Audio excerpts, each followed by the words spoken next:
सफल होगी तेरी आराधना।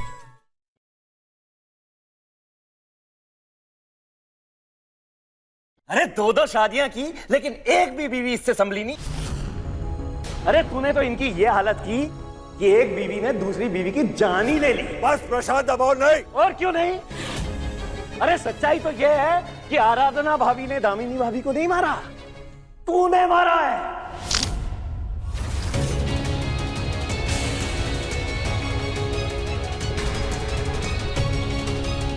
अबे तू कातिल अपनी बीवी का। तेरी वजह से बनी है तेरी बीवी।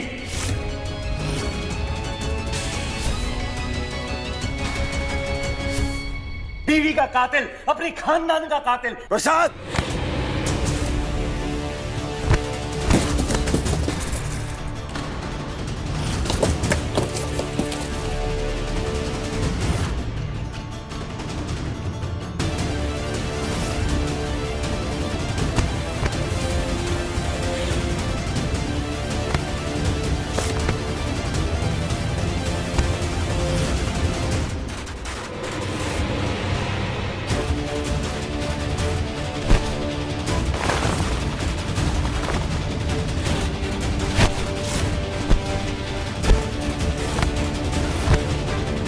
माधव, भैया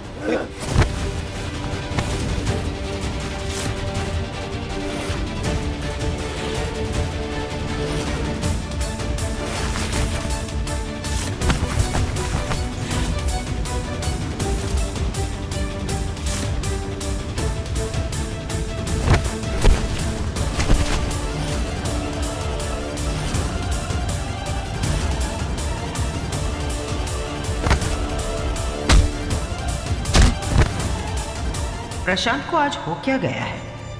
ये ऐसी बकवास क्यों कर रहा है?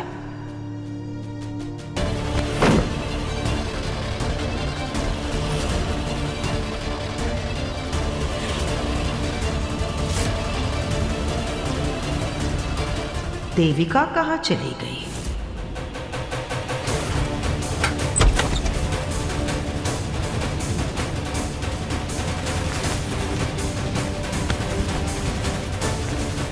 कुछ तो है, इसने जो भी किया ऐसा ही नहीं किया। देविका कुछ तो कर रही थी जिसमें प्रशांत उसकी मदद कर रहा है। मुझे पता लगाना ही होगा आखिर इन दोनों के बीच चल क्या रहा है।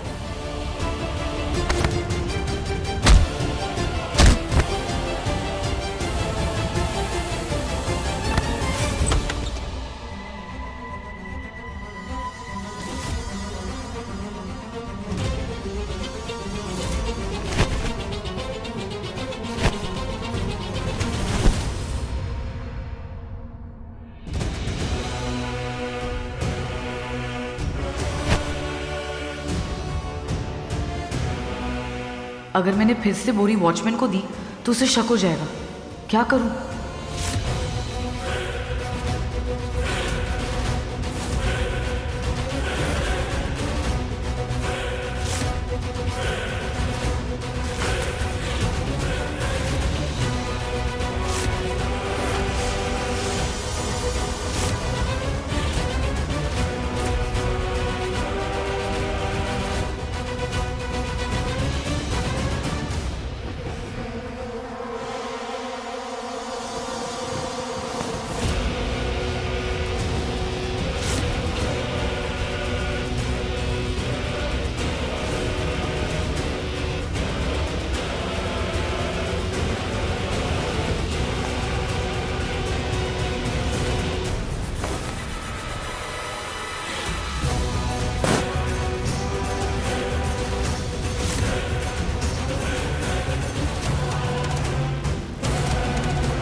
ये दरवाजा खुला क्यों है?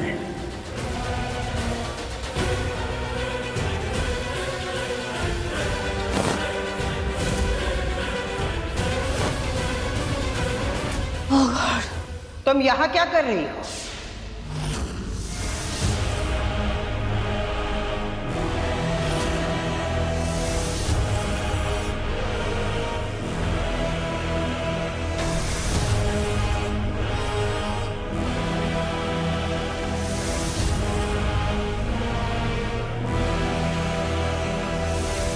घर के अंदर इतना बड़ा तमाशा चल रहा है तो तुम घर के बाहर क्या कर रही हो? वो एक्चुअली आपके घर का पर्सनल मैटर है ना, तो मुझे वहाँ खड़े रहना सही नहीं लगा, इसीलिए मैं यहाँ बाहर आ गई थी। अच्छा, लेकिन कुछ दिन पहले तक तुम यही कह रही थी ना कि तुम हमारे परिवार का हिस्सा हो। घर वालों की तरह घर का सारा काम कर रही थी, यहाँ तक कि जब माधव घर से बाहर जा रहा था उसका सामान भी तुम ही पैक कर रही थी ना। तो आज तुम अपने माधव को अकेले छोड़कर यहाँ क्या कर रही हो? पर ये तो जीजा साले का मैटर था, तो उसमें मैं क्या कर सकती थी। और वैसे भी आप भी तो आपके पति और भाई को वहां अकेले छोड़ के यहाँ मेरे साथ खड़ी है ना, उन्हें तो आप रोक नहीं पाई, तो मैं कौन हूं, मैं क्या कर सकती हूँ। एनीवेज, तुम खुद को हमारे परिवार का हिस्सा मानती हो ना? अगर ऐसी बात है तो इस वक्त तुम्हें यहाँ नहीं वहां होना चाहिए। चलो हमारे साथ। ठीक है।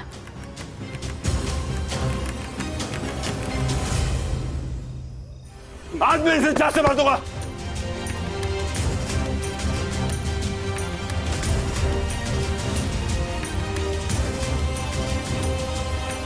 बहुत हो चुका, बहुत। देखो, बच्ची का जन्मदिन है और हम सब घर वाले ऐसे लड़ेंगे तो अच्छी बात नहीं है।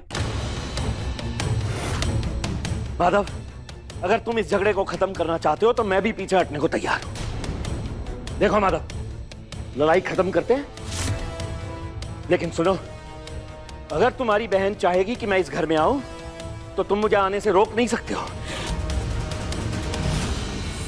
तुम अपनी बहन से बात कर लो।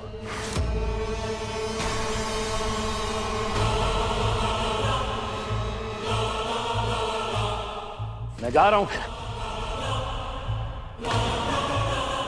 क्या तमाशा करके गया दीदी वो? क्योंकि उसे हक है और ये हक आपने दी है उसे। बिना मेरे पूछे, बिना मुझे बताए उसे इस घर में बुला लिया आपने। उसे लगा कि उसका हक है कि वो कभी भी इस घर में आ सकता है, इस परिवार का हिस्सा बन सकता है। लेकिन ये मत भूलिए दीदी कि उसने क्या कुछ नहीं किया आपके साथ और क्या कुछ वो कर सकता है। और मैं नहीं चाहता कि हमारे बच्चों पे उसकी बुरी संगत का असर पड़े। तो मेरी गैर मौजूदगी में अगर आपने दोबारा उसे बुलाया ना, तो मुझे भी नहीं पता मैं क्या कर जाऊंगा। माधव, तुम शांत।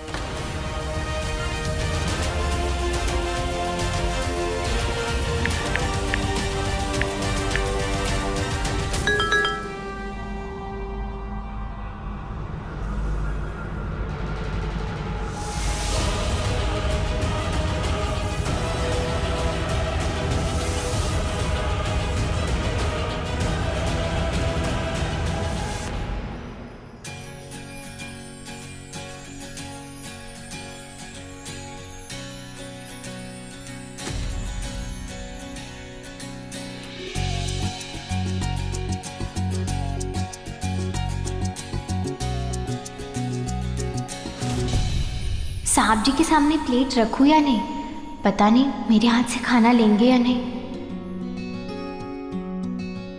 रख ही देती हूँ।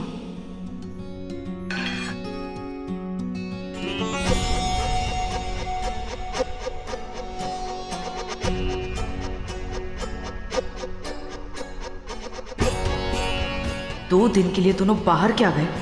दोनों की इक्वेशन बदल रही है। इतना सोच समझकर मैंने इस आराधना को नकली दामिनी यानी मुझे मारने के जाल में फंसाया था। एमडी को ये सब मैं ना भूलने दूंगी, ना आराधना को माफ करने दूंगी।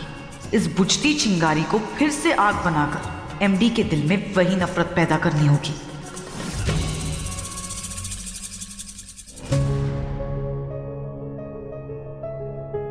दीदी, महाराज जी ने कुछ आज बनाया नहीं है क्या? हाँ, बनाए ना, जाफरानी पनीर और पुलाव।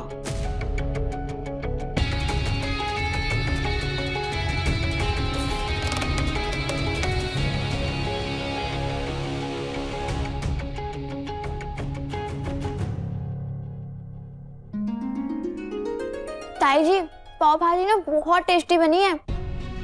आप ना खाकर देखो, हमारे बरेली में तो ऐसी पाव भाजी मिलती ही नहीं है। मिलेगी भी कैसे? ये मैंने अपने मुंबईया स्टाइल में बनाई है ना। अरे पर ये बहुत तीखा है। देविका कहाँ है वैसे?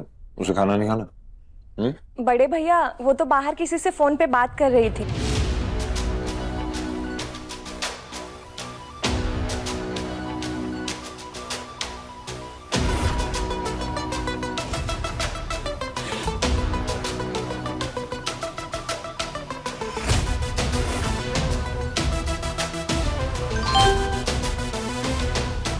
मैं गेट के बाहर ही हूँ।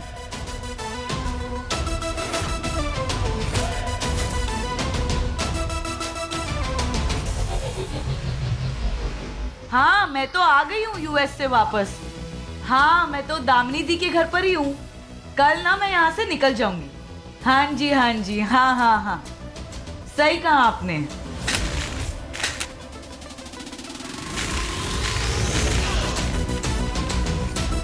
ओह गॉड, ओह मेरा फोन।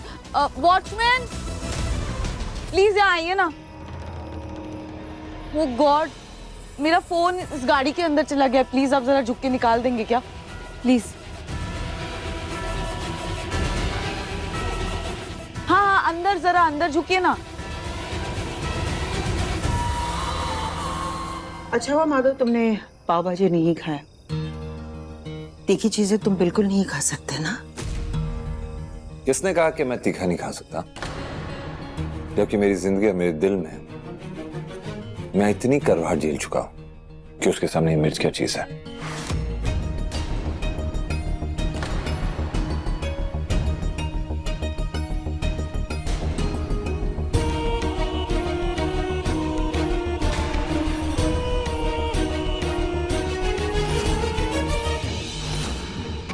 बड़े भैया ये बहुत तीखा है।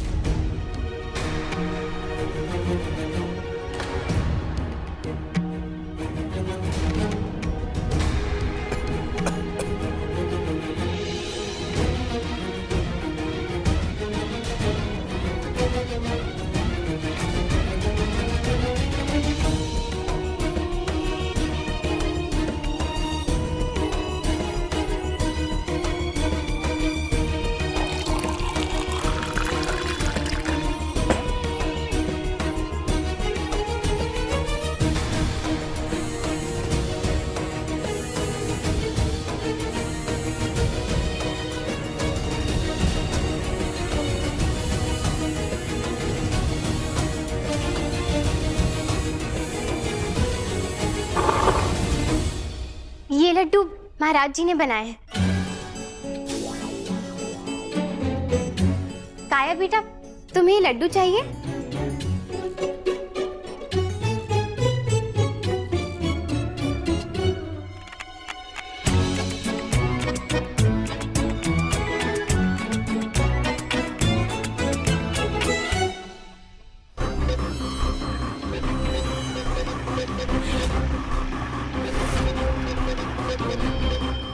दिखा, अंदर देखिए ना, जरा झुकिए। हाँ अंदर अंदर।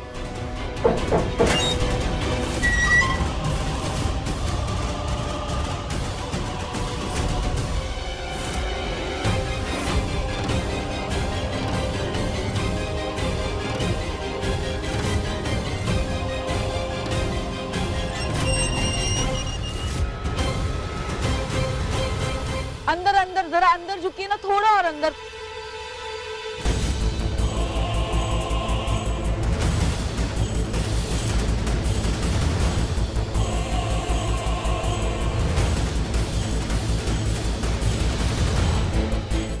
मैडम मोबाइल अंदर गया है, गाड़ी हटाना पड़ेगा।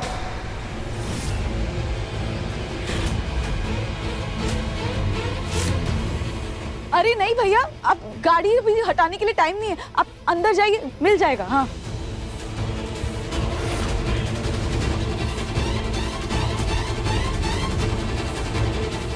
मैडम गाड़ी हटाना ही पड़ेगा। भैया थोड़ा और अंदर की तरफ जाइए ना, थोड़ा और अंदर। देखिए देखिए, मिल जाएगा आपको।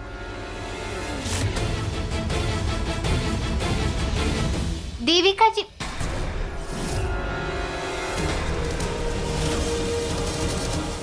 और कितनी देर, सब लोग खाने पे इंतजार कर रहे हैं आपका।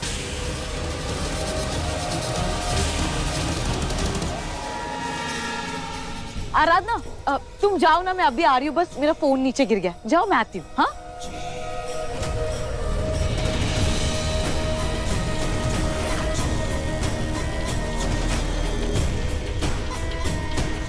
भैया रुकिए 2 मिनट।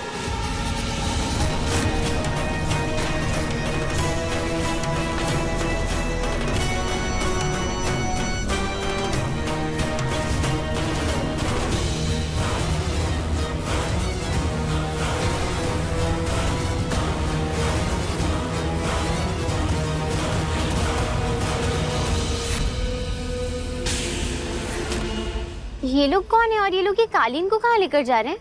ये मेरा जो कमरा है ना, उसमें जो कार्पेट है वो खराब हो गया था। एक्चुअली उस पे जूस गिर गया था ना, सारे कीड़े लग गए थे, तो मैंने उसको फिकवा दिया इसीलिए। अच्छा। वही, और कुछ।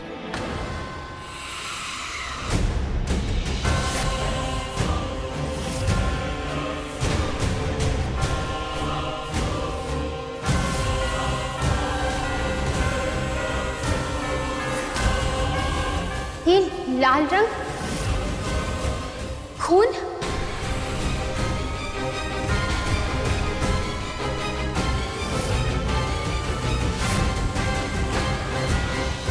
ये खून? तुम भी ना आराधना, कैसी बातें कर रही हो? अरे मैंने कहा ना तुमसे, जूस गिरा था। वो पोमोग्रेनेट है ना, उसका जूस गिर गया था। जी। अरे वो क्या कहते हैं उसको, अनार। अनार है ना, उसी का रंग है। अच्छा अच्छा। आप जाइए भैया, प्लीज इसको फेंक दीजिए। तुम जाओ ना, मैं आती हूँ ना। ठीक है, लेकिन आप ना जल्दी से आ जाइए, सब लोग आपका बहुत इंतजार कर रहे हैं। हाँ हाँ, मैं आ रही हूँ। तुम जाओ ना, तुम जाओ, मैं अभी आप आइए जल्दी। हाँ, जाओ जाओ जाओ जाओ।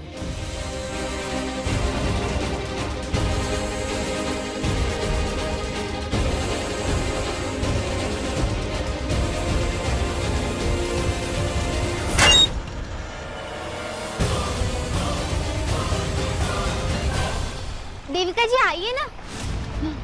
आ रही हूँ।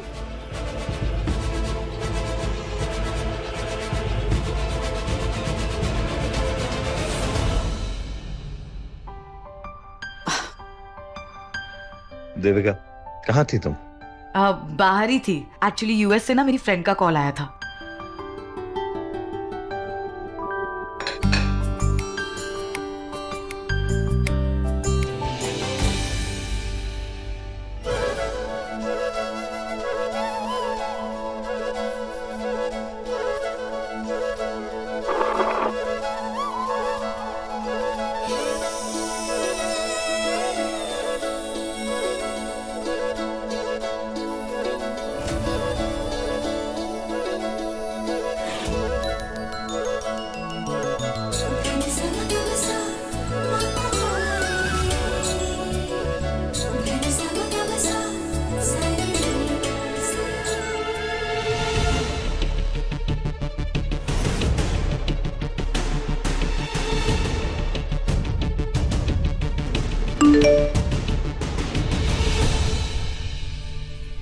मिस्टर भारद्वाज, मैं एक डॉक्टर और एक इंसान होने के नाते जो कुछ भी आपकी वाइफ दामिनी जी के लिए कर सकता था वो मैंने किया।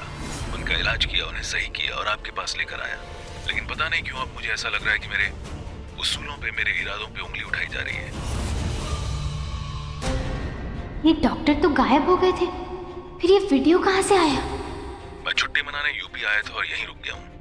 दरअसल मुझे पता लगा है कि आराधना भारद्वाज जी मुझ पर इल्जाम लगा रही हैं कि मैं एक डॉक्टर नहीं बल्कि एक एक्टर हूँ, और आप सबके सामने एक नकली डॉक्टर बन के आया था। किसी की मदद करना, किसी की सहायता करना, क्या इसका यही नतीजा होता है? बहुत दुख पहुंचा है मुझे इन बातों से, और अब मैंने ये फैसला किया है कि अब मैं हमेशा के लिए ये जगह छोड़ दूंगा। और मैं आप सब लोगों से विनती करता हूँ कि आप मुझे बिल्कुल भी कांटेक्ट करने की कोशिश न करें।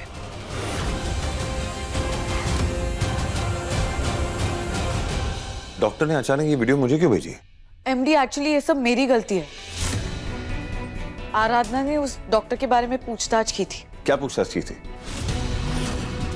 जब आप लोग शहर के बाहर गए थे तब इसने मुझे एक एड्रेस मैसेज किया था, क्योंकि इसे लग रहा था कि ये आदमी डॉक्टर नहीं, कोई फेक इंसान है। पता नहीं, इसकी बात मानकर मैं वहां उस एड्रेस पे चली तो गई क्योंकि इससे लग रहा था कि डॉक्टर नहीं कोई एक्टर है। और जब मैं वहां पहुंची वो तो मुझे नहीं मिले और उनके खिलाफ कोई सबूत भी नहीं मिला। मुझे लगता है उस डॉक्टर को ना खबर हो गई और इसीलिए वो अपसेट हो गए। क्या बकवास है? कि क्या हो रहा है आराधना? Relax MD. मैं तुमसे बात कर रहा हूं। एमडी रिलैक्स, हो सकता है कि कोई गलतफहमी भी हो। कोई गलतफहमी नहीं है। वो तो है आराधना, क्या साबित करना चाहती हो? हाँ, क्या हो क्या गया है तुम्हें? 2 मिनट का चैन या सुकून मुझे मिलता है, उसे भी बर्बाद करने में तुली रहती हो तुम। तुम्हें लगता है कि इतनी सारी कंफ्यूजन तुम करोगी और मैं तुम्हारी बातों में आ जाऊंगा? कभी नहीं। तुम मेरे लिए दोषी थी और हमेशा रहोगी।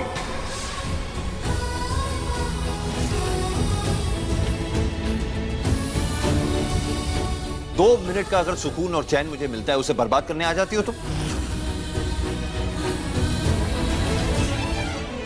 अरे 2-4 बातें मैंने तुमसे क्या कर दी? तुम्हारे हाथ का खाना क्या खा लिया मैंने? तो तुम्हें लगा सब कुछ नॉर्मल हो गया हमारे बीच में? सब कुछ भूल गया मैं? जो दामिनी ने मुझे तुम्हारे बारे में कहा था, जो हकीकत है तुम्हारी, वो मैं कभी भूल नहीं सकता। उसने मुझे सब बताया था। मेरे लिए दामिनी के मुंह से निकली हर बात पत्थर की लकीर है। अस्थि विसर्जन के दौरान मैंने दामिनी से वादा किया था कि मैं तुम्हें चैन की जिंदगी जीने नहीं दूंगा। मैं खुद भूलूंगा ना तुम्हें भूलने दूंगा। तो ये जो ड्रामा कर रही हो ना, बंद करो इसे। और देविका, इसकी बातों में जरा भी मत आना तुम। जितनी ये दिखने में मासूम है ना, उतनी ही ये चालाक है। अपने लालच और रिक्शाओं के लिए ये किसी भी हद तक जा सकती है, कुछ भी कर सकती है। ऐसा नहीं।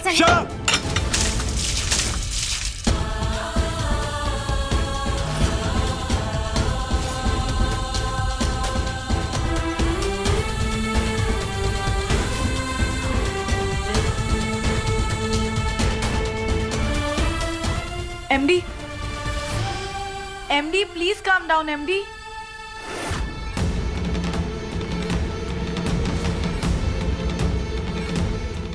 आराधना, जिस दिन मुझे पता चला था दैट तुम स्टेशन पर उस डॉक्टर से मिली थी, उन दोनों इडियट्स ने मेरा प्लान तो फ्लॉप कर दिया, पर एटलीस्ट जाने से पहले मुझे ये बता दिया कि तुम्हें सब सच पता चला। तो फिर मुझे माधव के सामने तुम्हें झूठा तो साबित करना ही था ना। उसी दिन उसको पैसा खिलाकर मैंने ये वीडियो बनवाकर रख लिया था और आज ये काम आ ही गया।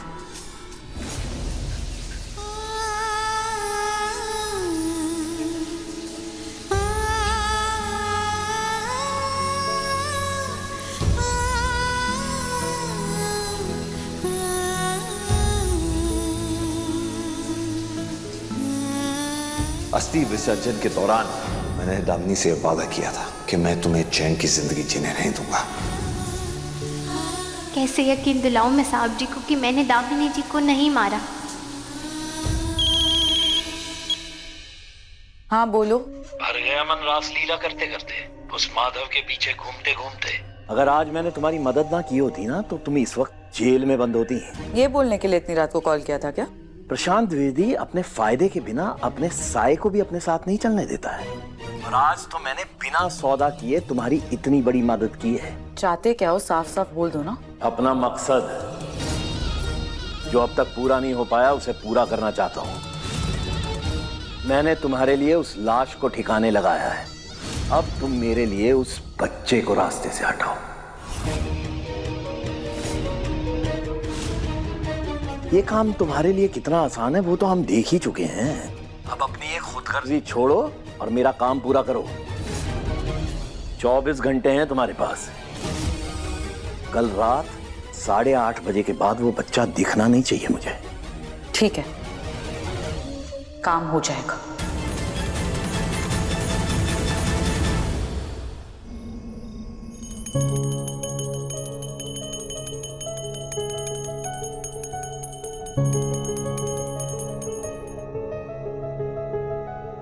क्या हुआ दीपिका?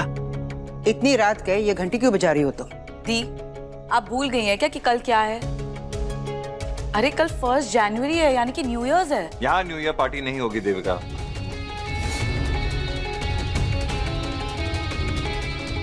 एमडी, ऑफ कोर्स मैं पार्टी के बारे में बोल भी कैसे सकती हूँ? अभी अभी तो दामिनी दी हमें छोड़ के गई है। पर शायद आप लोग ये भूल रहे हैं कि दामिनी दी हर 1 जनवरी को यानी हर न्यू ईयर्स को ना ग्रह शांति का पाठ करवाती थी, ताकि पूरे घर में पूरे साल शांति रहे। और हाँ, वो हम सबको गिफ्ट्स भी तो देती थी। उन्हें ना रात को छत पे जाके पटाखे फोड़ना भी बहुत अच्छा लगता था। याद है कि नहीं आप लोगों को? हाँ, पर शायद हम भूल गए। लेकिन मैं नहीं भूला। तो एमडी, दी के ये रिचुअल को हम पूरा करते हैं ना। वैसे भी देखो ना, विनायक का ना 1st न्यू ईयर है हम सबके साथ, तो उसे भी तो पता चलना चाहिए कि उसकी मम्मा और उसका पूरा परिवार न्यू ईयर्स कैसे सेलिब्रेट करता था। और मुझे ना ये सब कुछ अच्छे से याद था, इसलिए मैंने सारी तैयारियां कर ली है। देखिए ना, मैंने पंडित जी को भी बुला लिया है और सारा सामान भी मैं ले आई हूँ।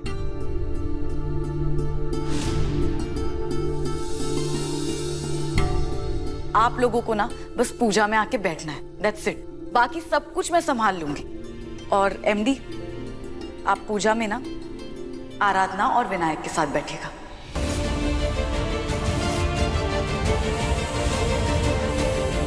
क्या? हाँ माधव, देविका ठीक कह रही है। पूजा में पति पत्नी ही तो बैठते हैं। और वैसे भी हमारे घर की यही प्रथा है कि ग्रह शांति की पूजा इस घर के बड़े बेटे और बहू के हाथों से होती है। हमने तो सिर्फ कहने के लिए कह दिया, पर देविका आराधना को इतना सपोर्ट क्यों कर रही है? वो क्यों माधव और आराधना को पूजा में बिठा रही है? चल क्या रहा है इस लड़की के दिमाग में, पता लगाना पड़ेगा। मैं किसी भी हालत में आराधना के साथ पूजा में नहीं बैठूंगा दीदी।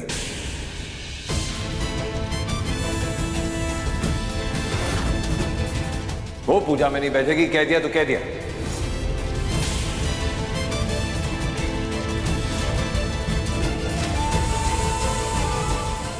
लेकिन माधव, पति पत्नी नहीं बैठेंगे तो ये पूजा नहीं हो सकती। मैं आपकी फीलिंग समझती हूँ, बट प्लीज विनायक के लिए ही सही, आपको ना आराधना के साथ पूजा में बैठना चाहिए। ठीक है, सिर्फ विनायक के खातिर मैं पूजा में बैठने के लिए तैयार हूं।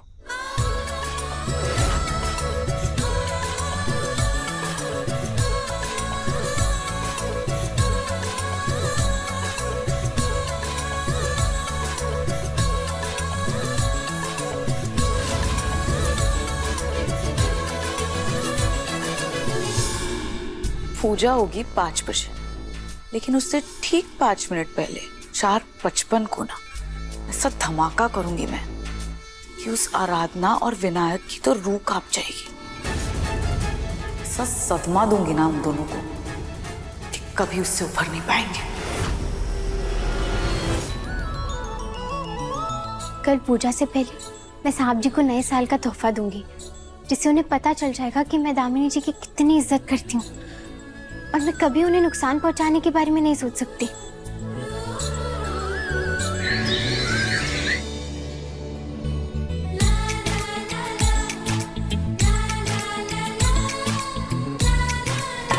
चंदा दीदी, तो पंडित जी ने जो सब सामान कहा था पूजा के लिए वो आ तो गया है ना? हाँ, सब सामान आ तो गया है, बस एक बार आप ये लिस्ट चेक कर लीजिए। हाँ।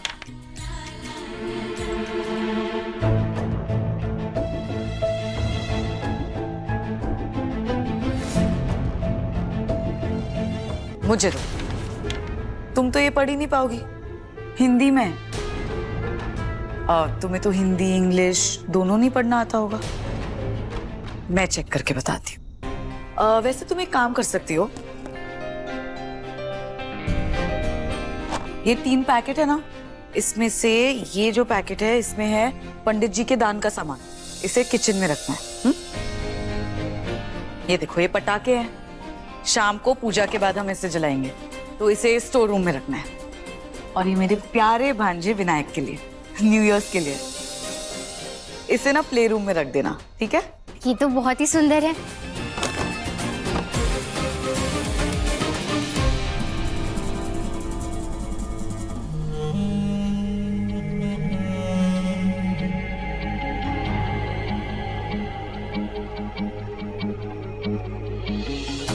आई एम सॉरी बेटा, लेकिन आज तेरे साथ बहुत बुरा होने वाला है।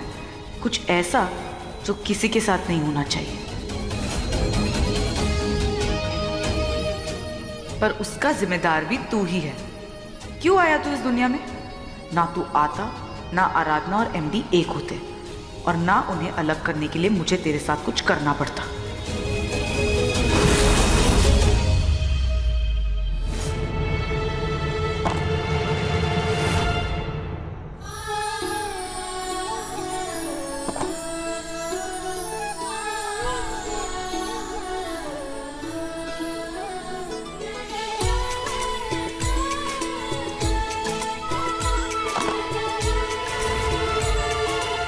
आराधना जी, आपने जो सामान मंगवाया था वो आ गया है, कमरे में रख दूं? नहीं नहीं, आप वो बाहर रखवा दीजिए। जी।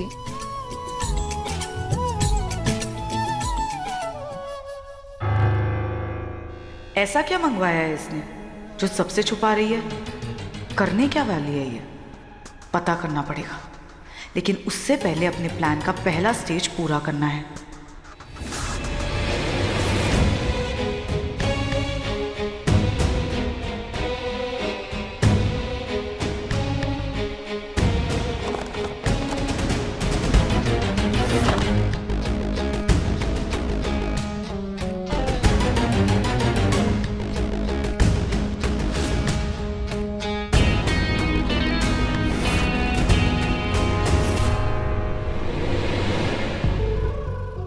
प्रशांत से तो कुछ पता नहीं चला, अपनी चालाकी से पूरी बात पलट दी उसने। लेकिन उसे इतना तो पता है कि हमें उस पर शक हो गया है।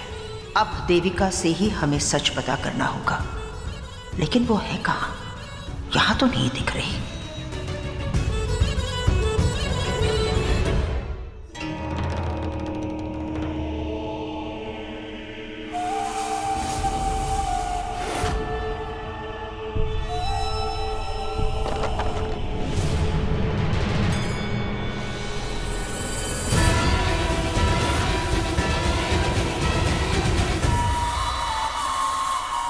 देविका,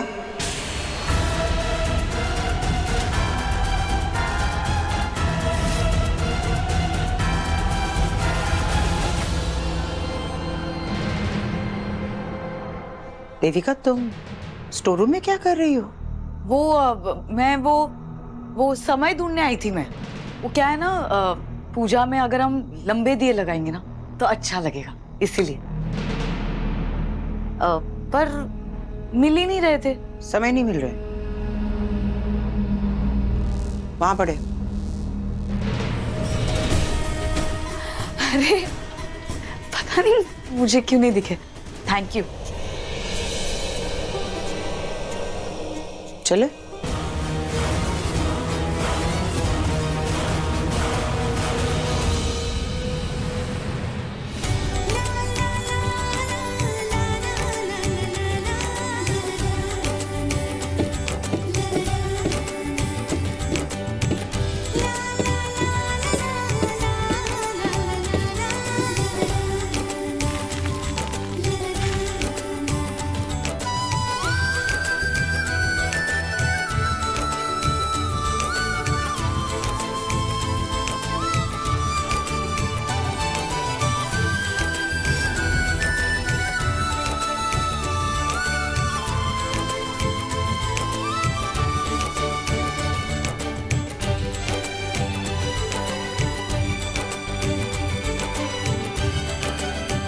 आराधना,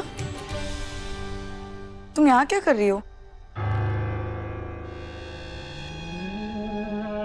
आप किसी को कुछ बताएंगी तो नहीं ना? नहीं, बोलो।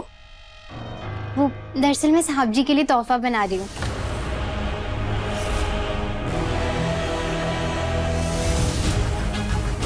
नहीं, आप कुछ गलत मत समझिए। वो मैं साहब जी को दामिनी जी और उनकी मूर्ति बनाकर देना चाहती हूँ, ताकि मैं उन्हें बता सकूं कि मैं उनकी और दामिनी जी की कितनी इज्जत करती हूँ। नए साल में ना मैं साहब जी को खुश देखना चाहती हूँ। वाह आराधना, ये सरप्राइज तो एमडी को बहुत अच्छा लगेगा।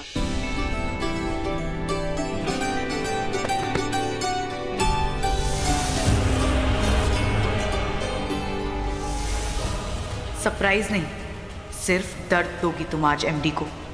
ऐसा दर्द जो उनका दिल दहला कर रख देगा, और इस दर्द का जरिया विनायक होगा। ये देख के ना सच में मुझे लगता है कि तुम ना दामिनी दी की बहुत इज्जत करती थी। एमडी ये देख के बहुत खुश होंगे।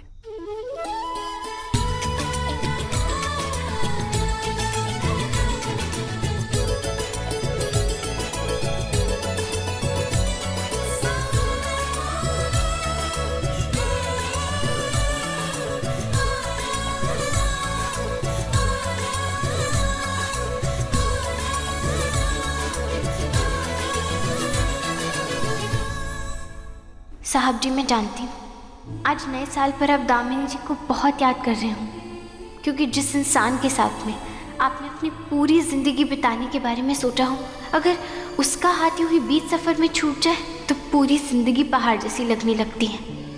इसलिए मैं दामिनी जी का ये हंसता हुआ चेहरा आपको तोहफे में देना चाह रही हूँ, ताकि उनकी मुस्कुराहट आपकी ज़िंदगी में हमेशा बरकरार रहे।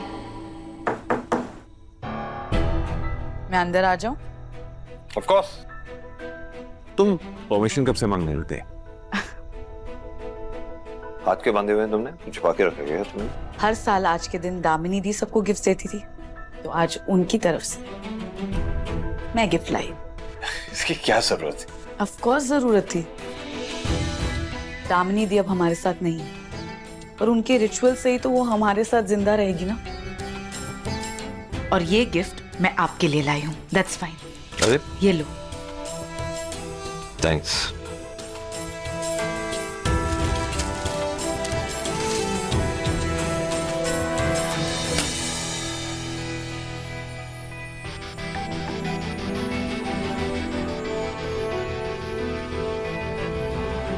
देविका, ये इतनी महंगी घड़ी तुमने क्यों ले ली?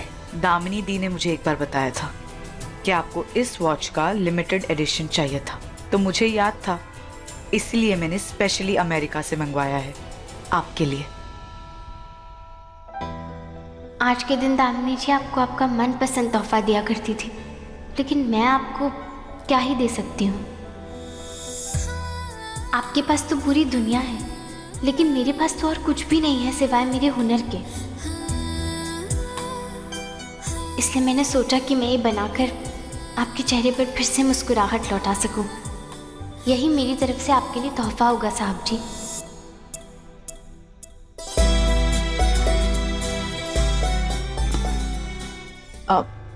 Late me help.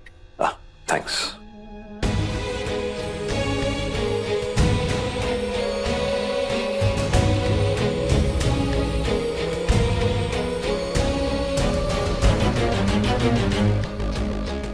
Like it? Yeah. हाँ मॉम प्लीज, आप मुझे फिर से परेशान कर रही हो। मैंने आपको कितनी बार मना कर दिया है, मुझे इस टॉपिक पे बिल्कुल बात नहीं करनी है। न्यू ईयर है ना, तो आप कोई नया टॉपिक लेके आओ, ठीक है? अभी बाद में बात करते हैं। मॉम से ऐसे बात करते हैं? अरे कोई प्रॉब्लम है तो बताओ ना, मैं बात करता हूँ। दो। नहीं एमडी, आपको अभी बात करने की जरूरत नहीं, आप बाद में बात कीजिए। लेकिन हुआ क्या है देविका, ऐसे मॉम के साथ लड़ क्यों रही थी? अरे तो क्या करूं एमडी, जब से मैं इंडिया आई हूं ना, तब से मॉम मुझे परेशान कर रही है। मैंने मना किया है, फिर भी मुझे बार बार रिश्ते दिखा रही है। तो इसमें गलत क्या है? रिश्ते दिखा रही है तो देख लो, अगर नहीं पसंद आए तो रिजेक्ट कर दो। बट इन अ वे अच्छी बात है। दामिनी भी तो यही चाहती थी ना कि एक अच्छा सा लड़का तुम्हें मिल जाए जिसके साथ तुम शादी कर सको, खुश रह सको। मैं शादी नहीं कर सकती एमडी।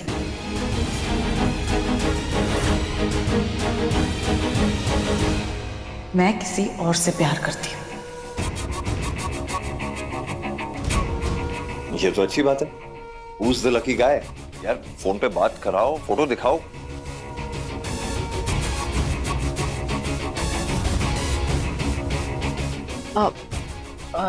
रहने दो। अरे बात करा दो फोन पे। अरे क्या नहीं एमडी,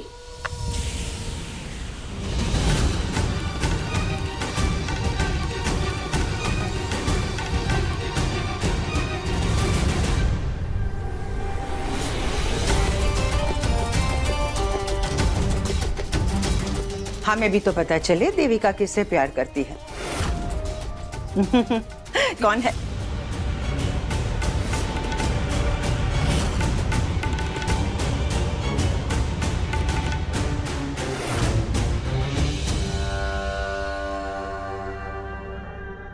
फोन को अनलॉक तो करो, हम भी उसका चेहरा देखना चाहते हैं। अरे पर फोटो तो दिखाओ। चलो दीदी प्लीज। अब दीदी अगर ये कंफर्टेबल नहीं है तो इट्स कम्प्लीटली फाइन, हमें जबरदस्ती नहीं करनी चाहिए, लेकिन अगली बार उस लड़के से मिलाना होगा। ऑलराइट? ठीक है, चलो हम आपसे यही कहने आए हैं कि पंडित जी शाम को 4 बजे आ रहे हैं, तैयार रहना।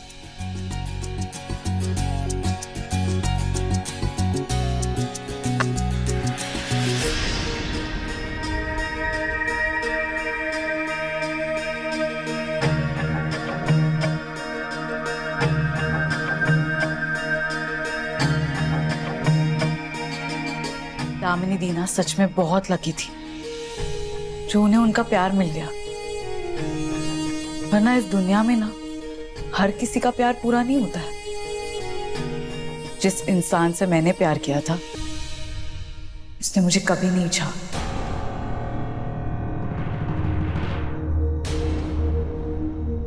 मेरे प्यार का, मेरी फीलिंग्स का कोई अंदाजा ही नहीं था उसे।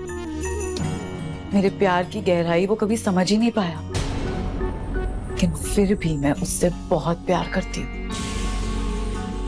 जिंदगी भर ना सिर्फ उसी से प्यार करूंगी, इसीलिए मैं किसी और से शादी नहीं कर सकती। ये बात तो तुमने सही कही देविका।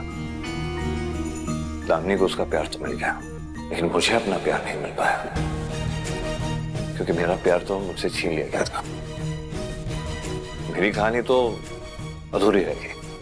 पर आपने तो आराधना से शादी कर लिया ना, आज नहीं तो कल। बस देविका, इसके आगे कुछ मत कहना। कुछ लोगों के नसीब में ना बस अकेला रहना ही लिखा है, और मैं उनमें से ही हूं। मेरी किस्मत ने ऐसी सजा दी है मुझे, जबरदस्ती ऐसे इंसान से मेरा रिश्ता जोड़ दिया है जिसे मैं सबसे ज्यादा नफरत करता हूं।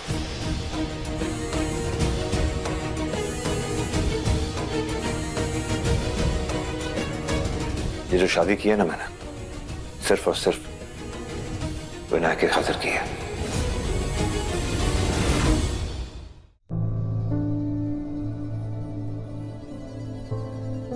तकदीर ने ऐसा घटिया खेल खेला है मेरे साथ, किस दर्द के साथ पूरी जिंदगी गुजारने पे मुझे मजबूर कर दिया है।